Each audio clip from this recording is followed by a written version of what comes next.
ونستهديه ونستغفره ونعوذ بالله من شرور أنفسنا ومن سيئات أعمالنا من يهده الله فلا مضل له ومن يضلله فلا هادي له أرسل رسوله بالهدى ودين الحق ليظهره على الدين كله ولو كره الكافرون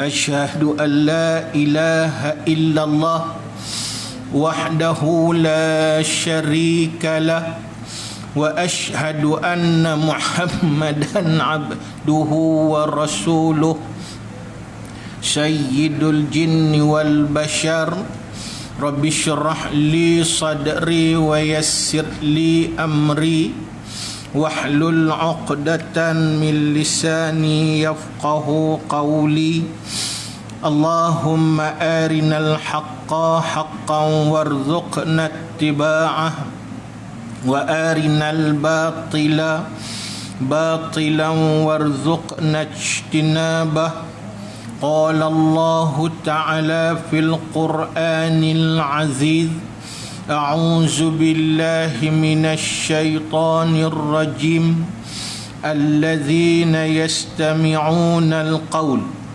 فيتبعون أحسنه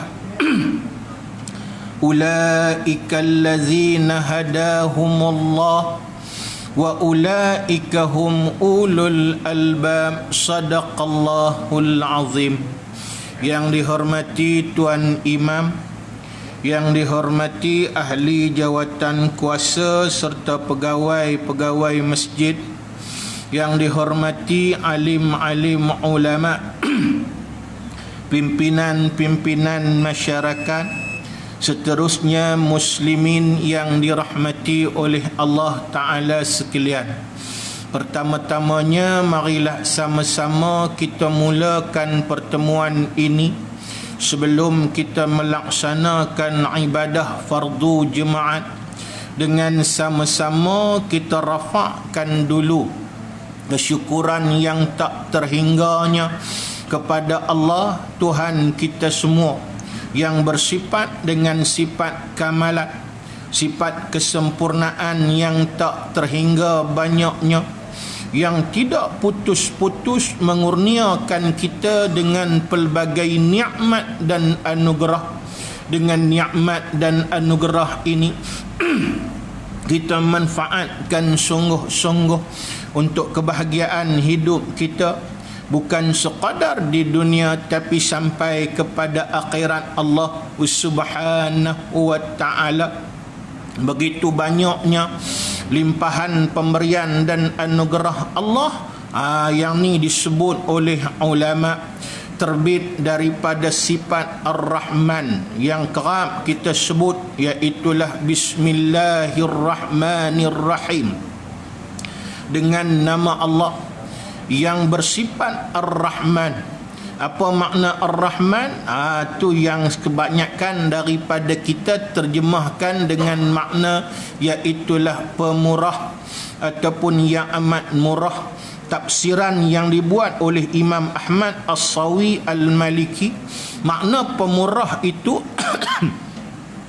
iaitulah man yusalu karimun bila iwadi, iaitulah apabila diberi satu pemberian maka ia tidak mengharapkan sebarang balasan, dan bukan sekadar tidak mengharapkan sebarang balasan, tapi iaitulah tidak perlu kepada sebarang balasan. Jadi sebab itu kalau kita ambil kepada makna man yusalu karimun bila iwadin ni, tak ada di kalangan manusia yang layak untuk disebut pemurah. Kerana manusia ni hang ikhlas lagu mana pun dia mesti mengharapkan balasan. Dah ustaz, saya buhlan tabung masjid ni RM5 ke RM10 ke RM100 ke, saya tak minta apa-apa dan tak harap apa-apa. Jadi iaitulah saya layak tak digelar pemurah? Tidak. Kerana sesungguhnya maknanya kita mesti di lubuk hati ada pengharapan dan balasan. Mana ada orang dia sanggup sedekah kalau dia tidak mendapat apa-apa balasan? Dah ustaz, ikhlas sungguh-sungguh ni. Manusia mesti mengharap. Apa yang diharapkan daripada sedekah tadi, iaitulah pahala, ganjaran rahmat daripada Allah, barakah daripada Allah Subhanahu wa ta'ala. Maknanya dia mengharapkan balasan. Tapi Tuhan bukan sekadar tidak mengharapkan balasan, Tuhan tidak perlu kepada balasan. Kerana sesungguhnya Allah Subhanahu wa ta'ala ini, dia iaitulah bersifat dengan sifat kamalat, sifat kesempurnaan yang tak terhingga banyaknya. Bila kata sempurna, tak boleh tambah dan lagi tak boleh kurang. Jadi sebab itu the one and only yang layak untuk digelar pemurah, yang paling pemurah, yang amat pemurah, yang maha pemurah ialah Allah. Tapi ada setengah ulama macam almarhum Tuan Guru Haji Saleh Sik, dia sebut gurunya menterjemah dengan makna yang amat boros. Maksud boros tadi Ar-Rahman, Tuhan bagi, iaitulah dia tak kira siapa, dia tahu bagi. Macam kita kalau kata boros sat ya habis, tapi Tuhan dia boros lagu mana pun tak habis. Kerana khazanahnya tidak pernah berkurang, tidak akan berkurang, dan kemudian iaitulah sampai bila pun tidak akan kekurangan. Jadi iaitulah bila Tuhan limpahkan kita dengan banyak pemberian ini, apa kewajipan kepada kita? Iaitulah kewajipan kepada kita ialah bersyukur kepada Allah Subhanahu wa ta'ala, bukan sekadar dengan mengucapkan dengan lidah kalimah alhamdulillah, tapi sesungguhnya iaitulah digemelengkan seluruh anggota tubuh untuk benar-benar iaitulah beriman, tunduk, dan kemudian menerima sepenuhnya sesuatu yang datang daripada Allah Subhanahu wa ta'ala. Tuan-tuan muslimin, muslimat, muslimin yang dirahmati oleh Allah Ta'ala sekalian, dalam tazkirah ini saya ingin kupas satu kata-kata yang diucapkan oleh seorang ulama yang agung yang bernama Thauban bin Ibrahim Al-Misri. Sebut Thauban bin Ibrahim Al-Misri ini memang jarang orang kenal, sebab dia lebih dikenali dengan satu nama yang hebat, iaitulah Syekh Zunnun Al-Misri.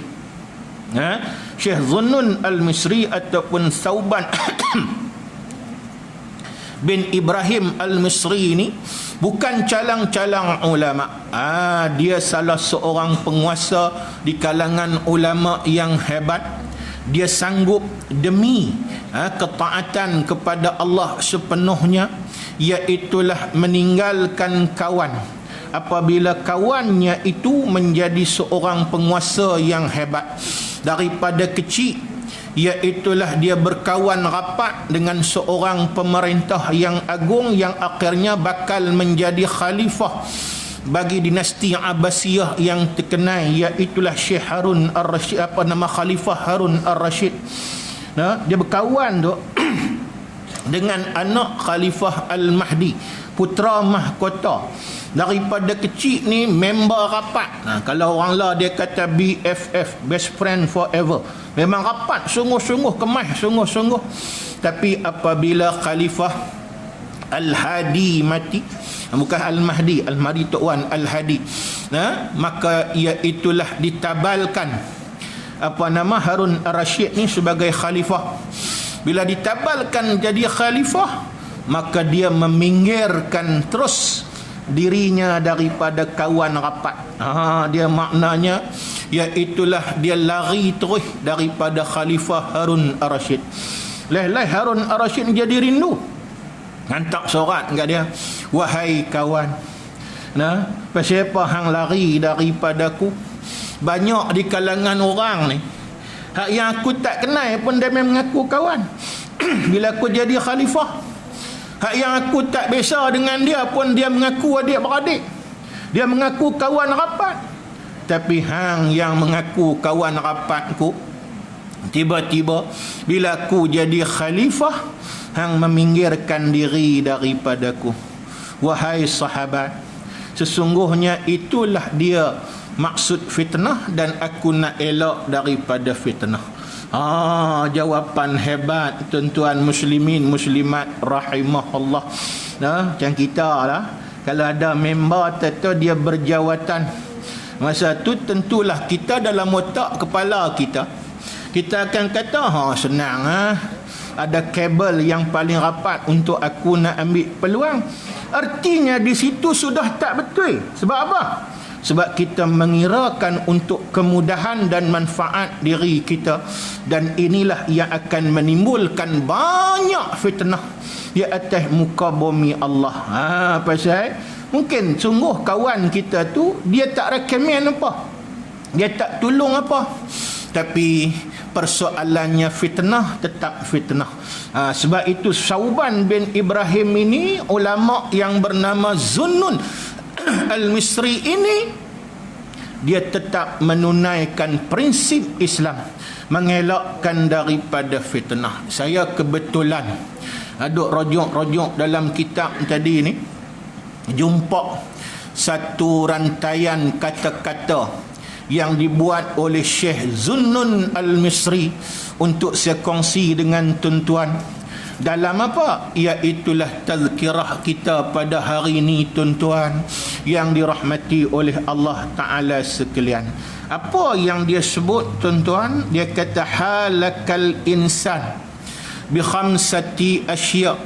Sebab utama yang menjadikan manusia ini binasa, ada 5 perkara dan 5 asas yang paling utama yang menjadi penyebab kepada kebinasaan seluruh manusia. Macam kita kata hari inilah, banyak manusia yang jahat, banyak manusia yang menentang Allah, banyak manusia yang kufur kepada Allah Subhanahu wa ta'ala, dan banyak manusia yang jahat ni, kita nak kata dia tak tahukah hukum hakam, nak kata dia tak reti ke hukum hakam, boleh kata. Tapi hak tak reti dan hak yang benar-benar tak tahu ni hanyalah golongan minoriti, golongan yang sedikit. Banyak hak yang tetap kekal dengan jahat, kekal dengan kezaliman, kekal dengan kekufuran, kekal dengan kefasikan, kekal dengan kemunafikan, iaitulah terdiri daripada mereka yang tahu, terdiri daripada mereka yang reti. Macam masyarakat kita lah, kebahagiaannya bila kita tanya jahat ni, hang tahu tak yang ni jahat? Hang tahu tak perbuatan ni salah di sisi Allah Subhanahu wa ta'ala? Apa dia kata? Tahu. Habis buat juga pasal apa? Dia kenyih tuan-tuan muslimin muslimat, muslimin yang dirahmati oleh Allah. Dia sendiri tak boleh nak habaq pasal apa. Jadi kita nak tahu sebab dia bila dia jahat, sebab bila dia kufur, sebab bila dia derhaka pada Allah Subhanahu wa ta'ala, ini menjadi sebab untuk dia diazab oleh Allah, untuk dia dihukum di mahkamah Allah di akhirat Allah Subhanahu wa ta'ala. Dan tuan-tuan yang dirahmati oleh Allah Subhanahu wa ta'ala, bila dia diazab oleh Allah di akhirat, dia akan mendapat azaban alima, azab yang cukup dahsyat. Bila azab cukup dahsyat, inilah yang disebut sebagai kebinasaan kepada dia. Kadang kita ni nak bagi satu masyarakat faham, iaitulah orang yang tahu, yang tetap jahat, yang tetap menentang Allah, yang tetap melakukan sesuatu benda yang dimurkai oleh Allah. Pasal apa dia buat juga? Walaupun dia tahu ada punca dia, ada perdu dia. Jadi tok guru kita iaitulah sebut di dalam kata-katanya, iaitulah halakal insan bi khamsati asya, binasanya manusia dengan sebab 5 perkara. Maka 5 perkara ni kalau boleh kita bantras ataupun individu Islam bantras, insya-Allah manusia akan menjadi baik di atas muka bumi Allah. Apa dia 5 perkara tu yang disebut oleh Syekh Zunnun Al-Misri ataupun Thauban bin Ibrahim Al-Misri ini? Yang pertama ialah dha'ful qasdi. Apa makna dha'ful qasdi? Dha'ful qasdi maknanya kalau bahasa kita dia kata lemah matlamat. Apa maksud lemah matlamat di sini tuan-tuan muslimin muslimat rahimahullah? Saya buka pula kitab lain, dia tafsir kata-kata yang dimaksudkan oleh Zunnun Al-Misri. Lemah matlamat ni maknanya iaitulah dia tidak memahami sepenuhnya matlamat dan tujuan hidupnya di atas dunia. Sungguh juga. Cuba pergi tanya ahli masyarakat kita rata-rata, faham betul tak apa matlamat hidup kita? Apa tujuan hidup kita? Karena dalam gerak kerja apa pun, dia kena ada matlamat. Dia kena ada tujuan. Macam kita pergi kerja lah. Nah, kalau kerja kelang tadi dia ada matlamat, dia ada misi, dia ada visi dia ada objektif dia. Kalau kita pergi mana-mana sekolah pun, nah, mula-mula sekali kita masuk dalam bangunan sekolah, dia akan tulis apa misi sekolah, apa visi sekolah, apa objektif sekolah. Nah, jadi begitu juga kita ni. Apa tujuan hidup kita? Apa matlamat hidup kita? Orang yang tidak akan binasa ialah mereka yang faham sungguh-sungguh tujuan dan matlamat hidup. Bila mereka faham tujuan dan matlamat hidup mereka, tuan-tuan, maka mereka boleh, orang panggil apa? Rancang dan iaitulah gerak sungguh-sungguh dah. Iaitulah kerja buat mereka tak lari daripada matlamat dan tujuan hidup mereka. Jadi saya nak sebut di sini, kalau tak mau binasa, pastikan kita faham sungguh-sungguh tujuan hidup kita. Apa tujuan hidup kita? Masyhur antara disebut, iaitulah antara ulama sebut, iaitulah iqamatuddin, menegakkan agama, wasiyasatud dunya biha, dan mengatur arus kehidupan kita, iaitulah dengan acuan agama Allah Subhanahu wa ta'ala. Itu satu yang masyhur. Antara masyhur lagi disebut oleh ulama, kalau nak ambil banyak, tapi kita ambil 2 ni dulu, iaitulah niyabatan anin nubuwah, menjadi pengganti kepada Nabi sallallahu alaihi wasallam fi hirasatid diniyah, di dalam urusan untuk menjaga agama Allah Subhanahu wa ta'ala. Jadi bila kita faham ini matlamat hidup kita, ini tujuan hidup kita, jadi kerja buat kita atas dunia ni dia dorong kot tu lah, buat apa pun untuk agama. Dan kita ni iaitulah jadi alat untuk tegakkan agama. Sebab itu kita buat apa pun, kita makan minum buat kerja apa pun, iaitulah matlamat nak dorong untuk tertegaknya agama dengan sempurna, terpeliharanya agama dengan sempurna. Tuan-tuan muslimin yang dirahmati oleh Allah Subhanahu wa ta'ala sekalian, tak kira siapalah. Pasal itu setiap orang daripada kita, kalau matlamat dia jelas, tujuan hidup dia jelas, dia akan fikir agama. Kalau dia tengok hari ini iaitulah agama dipermain-mainkan contoh, maka siapa yang akan menjadi pembela? Dia akan jadi pembela. Dan kemudiannya dia tidak akan berpuas hati selagi agama tidak ditegakkan sepenuhnya dalam masyarakat. Dan dia akan usaha all out setakat mana kemampuan yang ada pada dia untuk memastikan agama tertegak dengan sempurna di negara yang amat kita kasihi dan sayangi ni, tuan-tuan yang dirahmati oleh Allah Subhanahu wa taala sekalian. Jadi bukan senang nak tegak agama. Yang tu sunnah daripada zaman Nabi, zaman sahabat, zaman tabi'in, zaman tabi'in. Jawab dia, nak habaq siap-siap tugas untuk menegakkan agama ini. Banyaknya cabaran, banyaknya mihnah, banyaknya tribulasi, tuan-tuan yang dirahmati oleh Allah. Jadi sebab itu usahalah setakat mana kemampuan yang ada kepada kita. Itu antara sebab pertama yang menjadikan manusia itu binasa.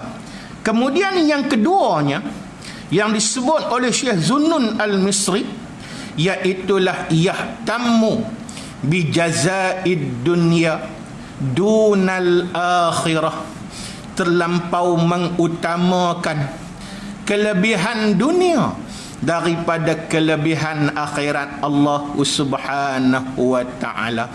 Tu kadang berlaku, dia duduk elok dah dalam perjuangan Islam, dia meninggalkan perjuangan Islam.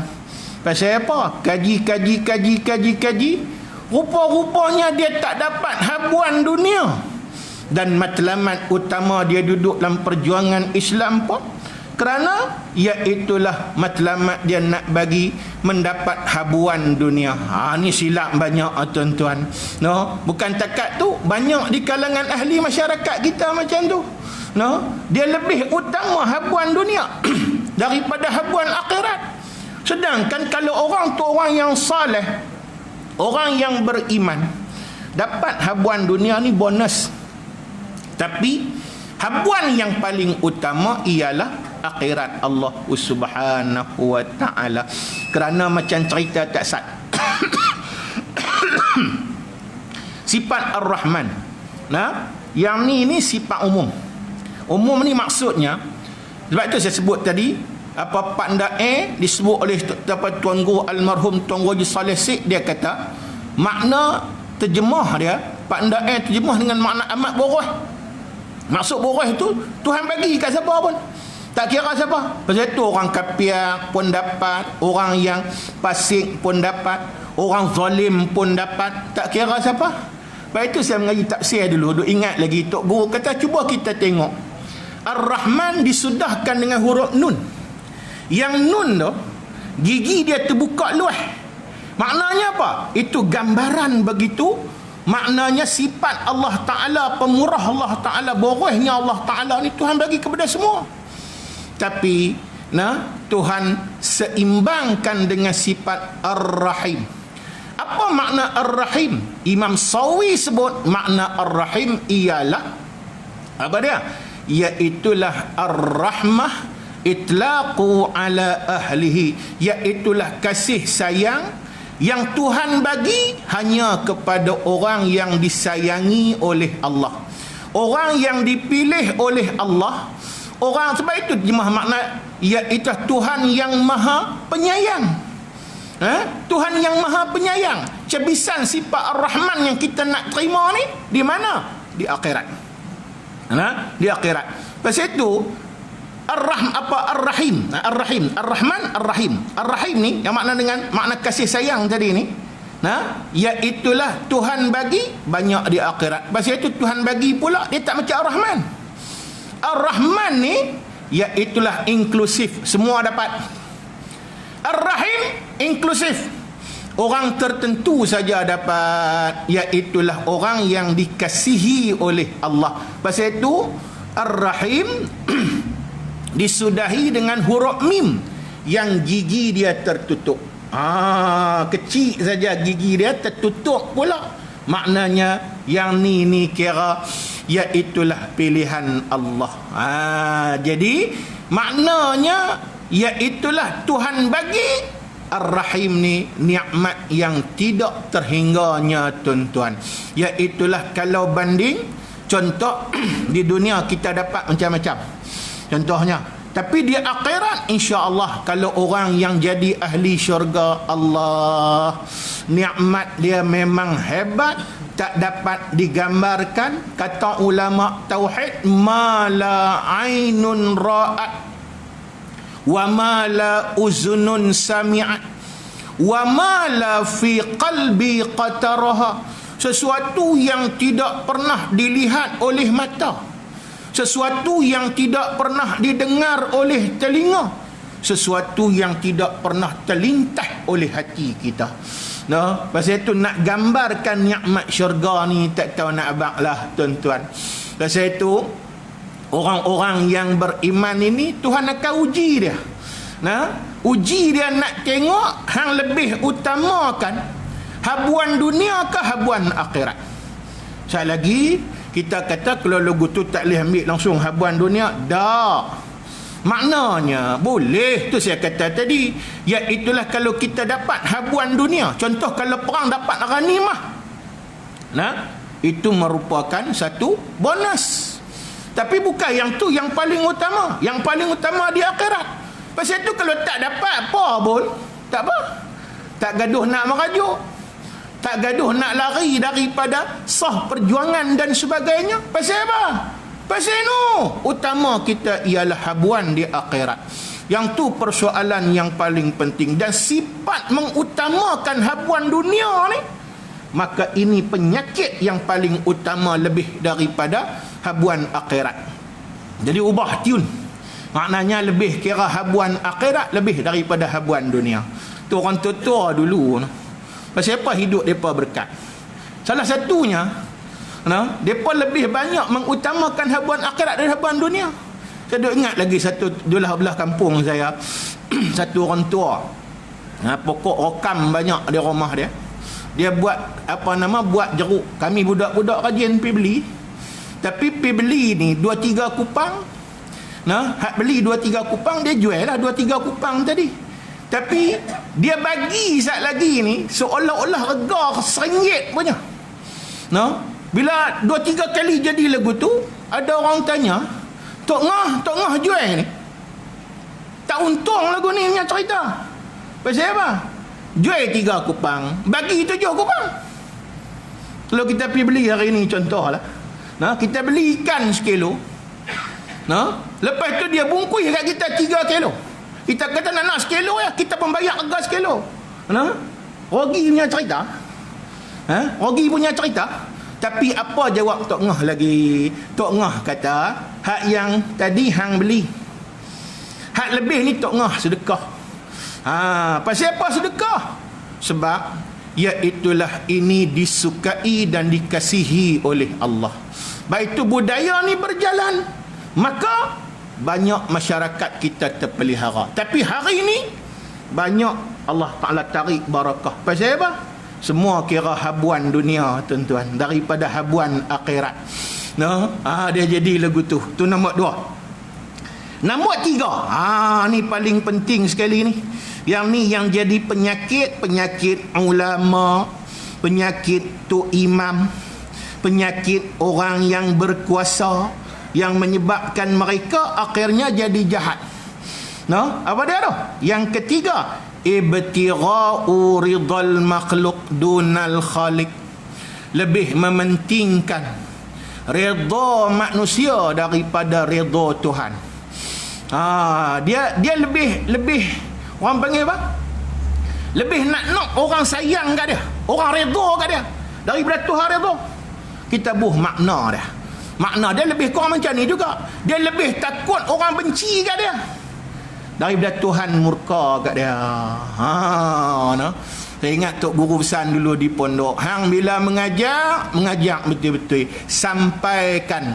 Tak kira orang suka ke orang tak suka, sebab yang paling penting ialah bagi Tuhan suka. Sebab kalau orang tak suka pun tak ada masalah, sebab kita habaq benda betul. Yang penting Tuhan suka. Jangan kita ajak ke kita sampaikan untuk orang suka kepada kita, tapi Tuhan tak suka.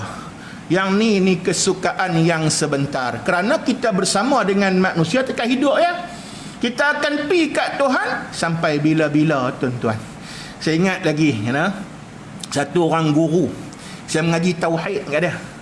Menariknya, Tok Guru ni kupas tentang sifat wahdaniyat. Wahdaniyat ni asa. Lawannya berbilang-bilang. Wajib Allah Ta'ala asa, mustahil Allah Ta'ala berbilang-bilang. Dalilnya baharu alam ni. Kita dah hafal lah, kita pun tahu yang tu, tuan-tuan. Kita pergi mengaji banyak tempat, itulah huraian dia. Betul lah, tak masalah tu. Tapi Tok Guru ni dia hurai. Dia kata, bila kita mengaji wahdaniyat, kita kena ambil iktibar bagi banyak. Iktibarnya ialah lambang kesempurnaan Allah, iaitulah Tuhan itu asa. Lambang kekuatan kita kena berbilang-bilang. Macam kita lah, kalau kita buat kerja, pakar lagu mana pun seorang punya buat kerja, tak jadi cerita lambat. Hang pakar lagu mana pun, dia kena 2-3 orang. Baik itu kena berjamaah, tak boleh buat kerja seorang-seorang. Kira lagu tu. Tapi ada juga, kalau ramai-ramai tak dicerita juga. Kena ambil hak pakar juga. Macam korban lah, contoh nak sembelih korban, nak lapah benda korban tadi, dia kata, wih, yang mai berapa? Satu kampung mai nak tolong. Orang panggil apa? Nak kisah korban ni. Cepat lah. Siapa kata cepat? Kalau hak mai tu semua jenis, orang panggil apa? Vocational, bukan professional. Teka-teka duk buat tu lembu boleh lari lagi, tuan-tuan. Muslimin, muslimat, muslimin yang dirahmati oleh Allah. Tapi mau 3-4 orang juga. Contohnya, dia ni memang duk kisah yang tu saja. Sat, cepat. Tapi tak boleh seorang tak dicerita. Tapi Tuhan, lambang kesempurnaan asa. Kalau berbilang-bilang, la fasadata, nescaya musnahlah Tuhan. Satu, dia hurai tu. Yang kedua, bila kita faham wahdaniyat tu asa, Allah Ta'ala asa, manusia berbilang-bilang. Bilang-bilang ni macam-macam. Kita mengajak, contoh, dia sebut, bila mengajak, kita cari redha Tuhan. Bila kita mengajak, kita sampaikan, kita cari redha Tuhan, Tuhan itu redha kepada kita. Jangan cari redha manusia. Kalau kita cari redha manusia, hak mai ramai-ramai ni, semua berkenan kat kita lah. Kira begitu lah. Hantar sudah kira siapa? Habaklah ustaz mana, penceramah mana, ataupun orang mana yang hebat. Walaupun banyak orang suka, mesti ada orang tak suka. Jadi kita nak cari bagi contoh 100 orang yang mai, 100 orang semua berkenan kat kita. Boleh? Tak boleh. Bukan dekat mengajak saya. Kita buat kerja apa pun, macam contoh untuk Islam ni, macam jawatan kuasa masjid, dia buat kerja nak bagi puas semua ahli qaryah. Boleh? Boleh dapat? Mana boleh dapat? Tentu ada juga beberapa peratis-peratis kecil tu yang tak setuju.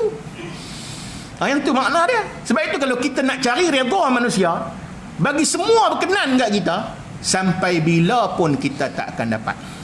Sebab itu ubah tune kita, biar pilah. Yang pentingnya kita sampai Tuhan redha kat kita. Orang tak redha tak apa, tak ada masalah. Kalau orang tak berkenan pun, habis sarah sangat, orang tak panggil dah, yang tu saja. Ataupun orang boikot, yang tu saja. Tak ada masalah apa. Kalau Tuhan tak berkenan, habis Tuhan tak berkenan ni habis tuan-tuan. Yang tu persoalan dia. Itu saya ingat lagi Tok Guru tu dia hurai. Bila dia hurai lagu tu, tuan-tuan, baru kita faham. Rupanya lambat nak buat kerja Islam ni. Lagu tu dia kata, kita kalau elok orang terima, okey, kita ambil manusia yang paling elok. Siapa dia?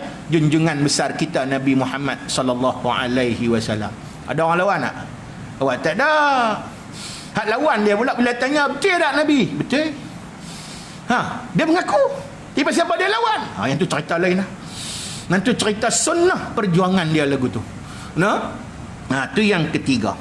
Yang keempat, kata Zunnun al-Misri, iaitulah ittiba'ul hawa wasyahawat, terlampau melayan kehendak, nafsu dan syahwat. Yang ni juga satu penyakit yang banyak membinasakan manusia. Dia terlampau layan kehendak nafsu. Sedangkan kita faham dah, wa ma ubarri'u nafsi inna nafsa la ammaratun bisu illa ma rahima rabbi. Surah Yusuf ayat 55. Aku tak peduli dah dengan nafsu ku lah, kata Nabi Yusuf. Kerana nafsu ku ni la ammarah. Ada sabdu di situ. Bina muta'adi, mana melampau. Akan sentiasa meruntunku untuk melakukan kejahatan kepada Allah. Sebab itu bila kita duduk dalam perjuangan, dalam persoalan haraki, ambillah tokoh mana yang hebat. Syekh Muhammad Azam, seorang yang syahid, ulama yang hebat dalam perjuangan. Dia sanggup turun daripada bumi Arab, pergi di Afghanistan, lawan kafir komunis Rusia. Leh-leh sekali dia dapat syahid kepada Allah. Dia sebut, dia kata bagi pejuang Islam ni musuh utama salah satu iaitulah nafsu dan syahwat. Tak usah kata banyak. Kadang kita ambil kita peringkat rendah sudah, peringkat biasa sudah. Keinginan untuk berehat, keinginan untuk tidur, keinginan untuk makan sedap-sedap, keinginan untuk rehat ni sudah contoh lah. Kadang orang panggil mesyuarat, kadang orang panggil usrah. Allah berat sungguh-sungguh ni. Lepas berat sungguh-sungguh, dia dah tak suka, nafsu dia nak berehat pula, tuan-tuan, dia akan mencipta 1001 alasan. Sedangkan kata syahid Muhammad Azam ni, dia kata apa, tuan-tuan? Syahid Abdullah Azam, dia kata apa? Dia kata la rahata illa fi syahid. Tapi sebelum tu dia sebut lagi siap. Dia kata apa? La islama la izzata illa fil islam. Tidak ada kemuliaan melainkan kemuliaan dalam Islam. Dan dia tambah lagi, tidak ada rehat kecuali syahid. Kita ni jawab dia kira nak rehat apa pun tunggu mati dululah. Kalau boleh kita tumpukan usaha untuk maknanya kebangkitan dan kesempurnaan Islam. Itu yang keempat. Dan yang terakhir, penyakit yang banyak membinasakan manusia, iaitulah la yubali syariat Allah wa sunnatar Rasul sallallahu alaihi wasallam. Tidak memperdulikan hukum hakam Allah, iaitulah perintah Allah dalam Al-Quran dan juga sunnah Nabi sallallahu alaihi wasallam. Yang ni pun kena jaga. Kerana dalam kehidupan kita tak apa peduli syariat, tapi semangat nombor satu. Dalam perjuangan Islam, tambah kalau orang yang duduk dalam perjuangan Islam ni, dia kena jaga. Dia kena jadi orang yang paling peka dengan syariat Allah. Bukan takat dia, keluarga dia sama. Sebab keluarga dia juga akan menerbitkan fitnah kepada perjuangan Islam. Sunnah Nabi pun kena utama. Sebab itu sunnah ni, kalau kita tak mampu buat, kita kena jadi penyokong utama sunnah Nabi.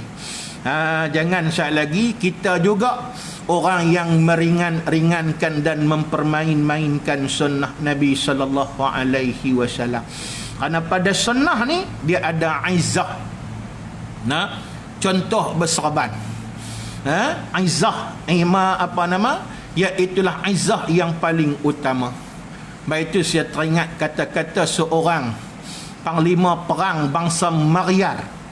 Magyar ni ialah bangsa utama di bumi hari ini, negara yang bernama Hungary di Eropah Timur. Negara ni pernah berperang banyak kali dengan tentera Osmaniyah.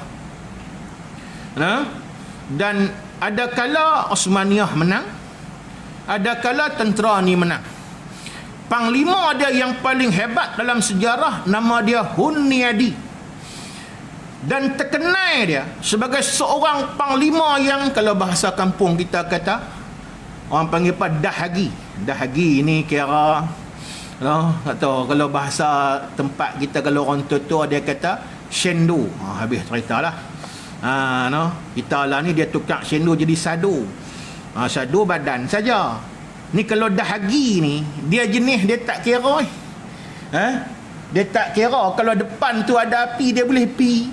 Kalau luka pun dia, kalau luka sikit-sikit ni biasa. Tu Hunyadi. Sebab itu bangsa mana pun perang dengan bangsa Maryar, kalau dipimpin oleh Hunyadi, sebelum perang dia berketak lah, nak lari lah daripada medan peperangan. Tapi Hunyadi kata, aku paling takut dalam perang aku ni, iaitulah Osmaniyah, tentera Osmaniyah. Pasal apa dia gerun dengan tentera Osmaniyah? Salah satu yang dia sebut ialah dia gerun, dia kata, dengan alat yang berada di atas kepala Osmaniyah, tentera Osmaniyah. Apa dia? Serban lah. Pasal di situ ada Aizah. Pasal apa Aizah? Sunnah Nabi SAW. Itu satu contoh. Kalau nak sebut tentang sunnah ni banyak lagi lah. Sebab itu kita, kalau kita betul-betul tak mau binasa, jadi orang yang peduli dengan apa? Iaitulah dengan sunnah Nabi SAW. Dan yang paling penting, jaga elok-elok syariat, hukum hakam Allah. Kita sendiri, keluarga kita, isteri kita, anak pinak kita kena jaga. Yang ni punca fitnah ni. Tak lagi kita begitu kuat memperjuangkan Islam, isteri kita tak jaga syariat. Orang kata apa? Dia yang ni pejuang Islam. Betul lah, kita boleh hujah macam-macam. Allah, bini Nabi Lut pun kafir. Anak Nabi Nuh pun mati tenggelam. Tak boleh kata macam tu. Tapi lagu mana pun orang boleh guna hujah kepada kita. Usaha takat mana dulu, baru kita boleh jawab, tuan-tuan. Yang pentingnya hidupkan budaya, iaitulah maknanya menjaga syariat dan menjaga sunnah. Jangan tak peduli, tuan-tuan. Itulah 5 perkara yang menjadi pokok yang paling utama, kata Syekh Sauban bin Ibrahim ataupun Zunnun al-Misri, punca manusia binasa di atas muka bumi Allah Subhanahu wa ta'ala. Untuk itu, takat itulah tuan-tuan sebagai satu tazkirah pada hari ini. Bukan tuju kat siapa-siapa, tapi sebenarnya tuju kepada saya sendiri dan kita semua, tuan-tuan. Sebab kita nak laksanakan perintah Allah, fadzakir fa inna dzikra tanfa'u lil mu'minin. Berilah peringatan, kerana peringatan itu cukup memberi manfaat sesama orang yang beriman. Mudah-mudahan untuk melayari bahtera kehidupan sesuai dengan apa yang diredai oleh Allah.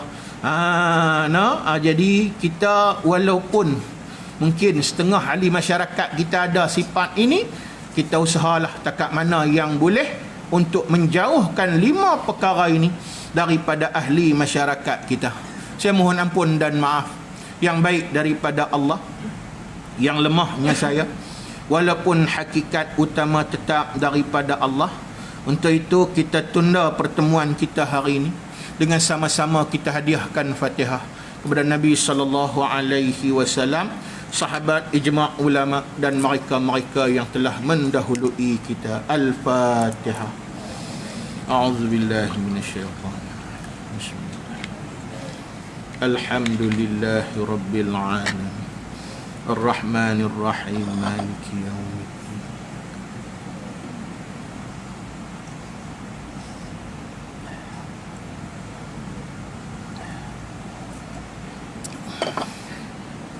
A'udzubillahi minasyaitanir rajim. Bismillahirrahmanirrahim. Alhamdulillahi rabbil alamin, hamdan wa fi ni'amahu wa yukafi'ul mazidah. Ya Rabbana lakal hamdu kama yanbaghi li jalali wajhika wa 'azimi sultanik. Allahumma zidna 'ilman faqihna fid din wa 'allimna ta'wil. Ya muqallibal qulub tsabbit qulubana ala dinik wa ala ta'atik wa ala maghfiratik Wassalamualaikum warahmatullahi wabarakatuh. Assalamualaikum warahmatullahi wabarakatuh.